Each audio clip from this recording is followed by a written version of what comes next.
Hey guys, this is AJ with Real Food for Dudes, and today I'm going to be talking about grinders. Now, we use grinders for so many things, for coffee beans, for spices, but a lot of the times, these days, we buy items pre-ground. Now, the benefit for grinding it yourself is the flavor is so much better, and you can save the actual unground spices for when you need them. Now, here's the thing about spices and coffee beans and things like that.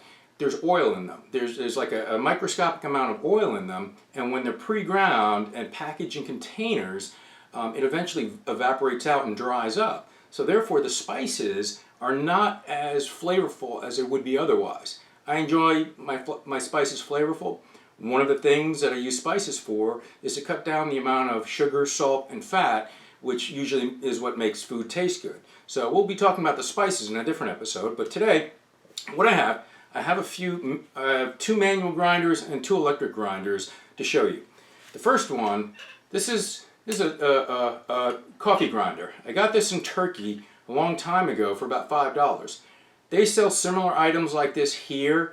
I just wanted to show you the principle. Okay, so we have the handle which comes off, and we have the top, and inside here go the spices, and then when we're done, what we do is take this off, and then the spices are in here, and we just pour it out in a little container and use it.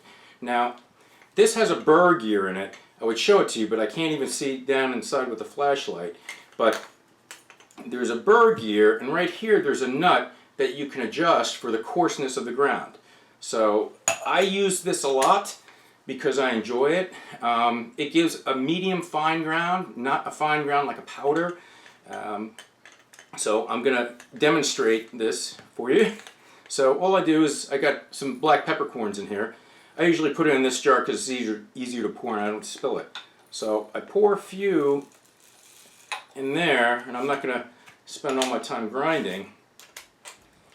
And I just grind it. We get something like this. Nice medium fine ground. Now that we've done the manual grind, the hand grinder, what we have also is we have this thing. This is a mortar and pestle. Mortar and pestle is used for a lot of things. You may see this type of icon when it comes to drugstores because a lot of the old druggists and pharmacists, they would put the medicines in here and then use it and then combine it and mash it into a powder. Now, I like this.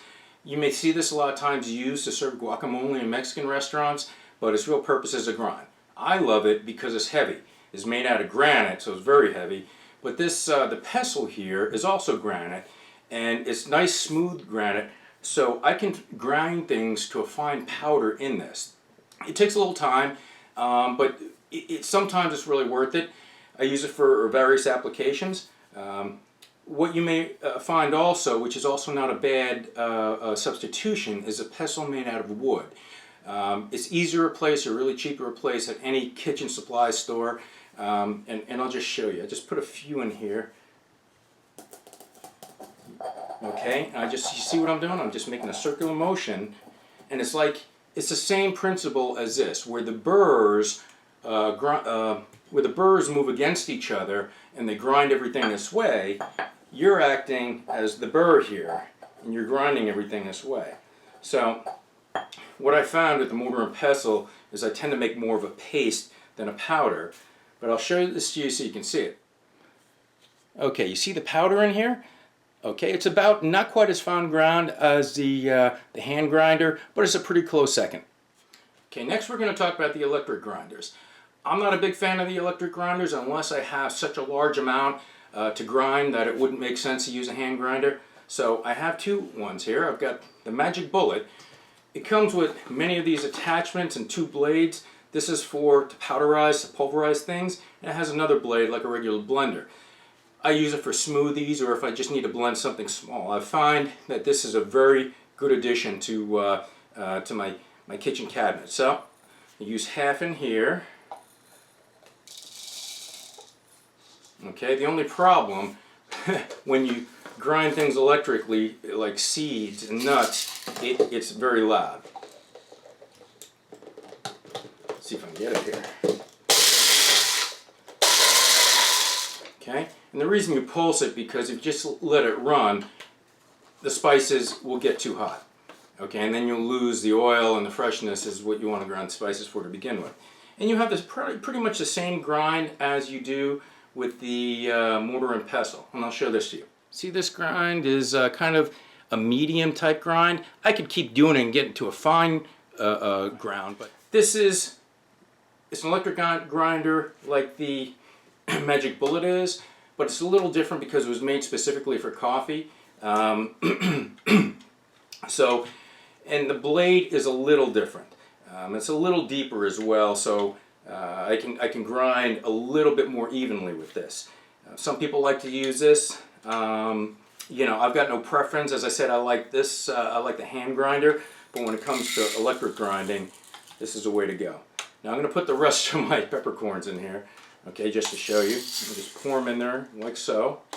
All right, and you just kind of screw the top on here. There we go, and you press it to get it going. Okay, so what we do is the easiest way, whoops,